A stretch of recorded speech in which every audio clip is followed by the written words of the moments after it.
Poles represent the largest Eastern European immigrant group in the United States. They spread throughout the United States, but the majority settled in the industrial north, especially in Buffalo, New York City, and Pittsburgh, Pennsylvania. Other places include Chicago, Illinois, Milwaukee, Wisconsin, Detroit, Michigan, and Cleveland, Ohio. It has been estimated that about 2,000 Poles immigrated to the United States between 1800 and 1860.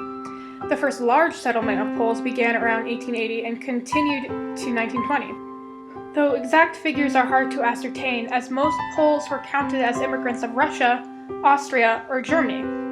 This is because Poles, Germans, Austrians, and Russians had no separate homeland until 1918.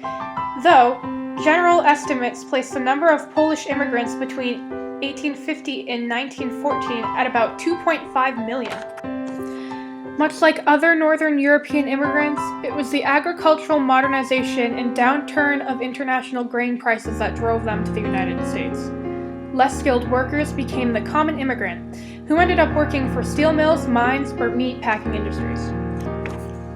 It is said that Poles who arrived to America ignored their traditions and Americanized.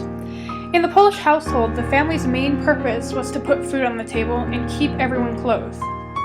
Everyone in the household worked from sunrise to 8, including children and women. Poles without special skills were forced to work in the unsanitary and unsafe industrial factories. For the first time in history, Polish mothers were the heads of the household. Many mothers supported the family financially. Polish families did little about education, a luxury at the time, which accounted for their reputation. Very few Poles went to college or received high-paying jobs. Many immigrants were thrilled to be working, for in Poland, they had been unemployed for years. They were tremendous at saving money. Between 1900 and 1914, Polish Americans sent an average of $4 million a year back to Poland. Polish immigrants made huge contributions to American society, especially in the arts and humanities, which are two subjects that the Poles value very highly. Arthur Rubinstein, a Polish immigrant in 1901, is still considered one of the world's greatest pianists. With them, they also brought a new style of architecture, which include the Polish flat and the Polish cathedral style, both of which are very ornate in the in and exterior.